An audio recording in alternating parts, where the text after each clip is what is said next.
अनकही अनसुनी दिल को छू जाने वाली लव स्टोरी। कुछ ऐसे ही किस्से कहानियों से रूबरू कराती हमारी आज की यह कहानी। यह कहानी शुरू होती है एक अजनबी लड़की से जो ट्रेन में बैठी सफर कर अपने घर जा रही होती है। लगभग आधे घंटे बाद टीटी ने उसको उठाया और पूछा, कहाँ जाना है बेटी?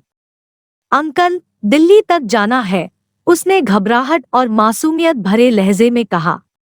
टिकट है? टीटी ने पूछा। हाँ अंकल, जनरल का है, लेकिन वहां चढ़ नहीं पाई इसलिए यहाँ आकर बैठ गई। ठीक है बेटा, लेकिन 300 रुपये पेनाल्टी लगेगी, टीटी ने कहा। लेकिन अंकल मेरे पास तो 100 रुपये ही है। लड़की की आंखें अब थोड़ी सी भीग चुकी थी। ये तो गलत बात है बेटा, पेनाल्टी तो भरना ही पड़ेगी, टीटी ने कहा। सॉरी अंकल, मैं अलगे स्टेशन पर जनरल डिब्बे में चली जाऊंगी। मेरे पास सच में 100 रुपये ही है। कुछ परेशानी आ गई इसलिए जल्दबाजी में घर से निकल आई और ज्यादा पैसे रखना भूल गई। बोलते बोलते वह रोने लगी। टीटी को उस पर दया आ गई और उसने 100 रुपये का चालान बनाकर उसे दिल्ली तक के सफर की अनुमति दे दी। टीटी के जाते ही उसने आंसू पोंछे और इधर-उधर देखा कि कहीं कोई उसे देखकर हंस तो नहीं रहा। फिर उसने अपने बैग से मोबाइल निकला और किसी को फोन किया कि जल्दबाजी में वह पैसे रखना भूल गई और अब उसके पास बिल्कुल पैसे नहीं हैं। कैसे भी करके दिल्ली स्टेशन पर उसे कुछ पैसे भिजवा दे, नहीं तो वह समय पर गांव नहीं पहुंच पाएगी। इतना सब कुछ सुनने और समझने के बाद मेरे मन में एक ही बात बार बार आ रही थी कि हो ना हो यह लड़की किसी ना किसी मुसीबत में जरूर है। ना जाने क्यों उसकी मासूमियत देखकर मैं उसकी ओर खींचा चला जा रहा था। मन कर रहा था कि उसके पास जाकर इंसानियत के नाते उसकी मदद करूं और कहूं कि तुम परेशान मत हो और रो मत। लेकिन एक अजनबी के लिए इस तरह से सोचना और उसके पास जाकर उससे बात करना भी अजीब था। उसके चेहरे से ऐसा लग रहा था जैसे उसने सुबह से कुछ खाया पिया भी ना हो और अब तो उसके पास पैसे भी नहीं थे। इतना सोचकर मेरे मन में फिर से विचारों का उथल-पुथल शुरू हो गया था। बहुत देर तक उसे इस तरह परेशानी में देखने के बाद मैं कुछ उपाय सोचने लगा जिससे उसकी मदद भी कर पाऊं और उसकी पहचान में भी ना आऊं। बहुत देर तक सोचने के बाद जिस नॉवेल को मैं पढ़ रहा था उसके आखिरी पन्ने पर मैंने लिखा, बहुत देर तक तुम्हें परेशानी में देख रहा हूँ। पैसे ना होने की बात जो तुमने फोन पर किसी को बताई वह भी मैंने सुनी। मैं जानता हूँ कि किसी अजनबी तो इस तरह पैसे भेजना अजीब है और शायद तुम्हारी नज़र में गलत भी होगा, लेकिन तुम्हें इस तरह परेशान देखकर मुझे बेचैनी हो रही है, इसलिए इस किताब के साथ 800 रुपये तुम्हें भेज रहा हूँ। तुम्हें कोई एहसान ना लगे इसलिए नीचे अपना एड्रेस भी लिख रहा हूँ।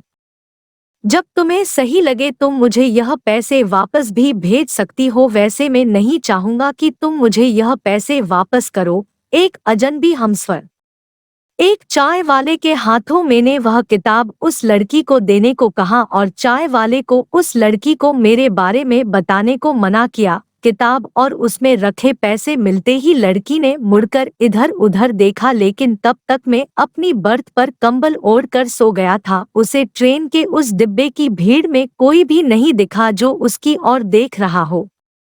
थोड़ी देर बाद कंबल का एक कोना थोड़ा सा हटाकर मैंने उसकी ओर देखा।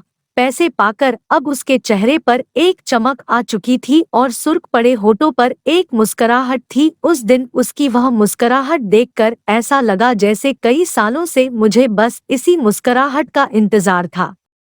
उसके चेहरे की मुस्कुराहट ने मेरे दिल उसके हाथों में थमा दिया।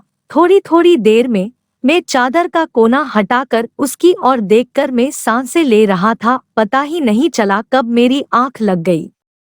जब नींद से जगा तब तक दिल्ली स्टेशन आ चुका था। मैंने उस सीट की तरफ देखा तो वह लड़की जा चुकी थी, लेकिन सीट पर वही कागज पड़ा था जिस पर मैंने कुछ लिखा था। मैंने जल्दी से उतरकर वह कागज उठा लिया।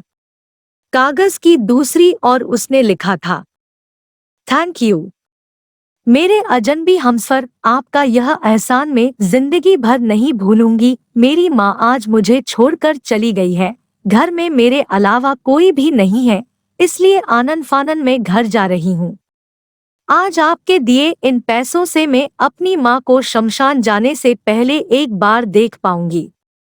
बीमारी की वजह से माँ को ज्यादा वक्त तक घर में भी नहीं रखा जा सकता। आज आपकी वजह से मैं सही वक्त पर घर पहुँच पाऊंगी। आज से मैं आपकी कर्जदार हूँ, जल्द ही आपके पैसे लौटा दूंगी।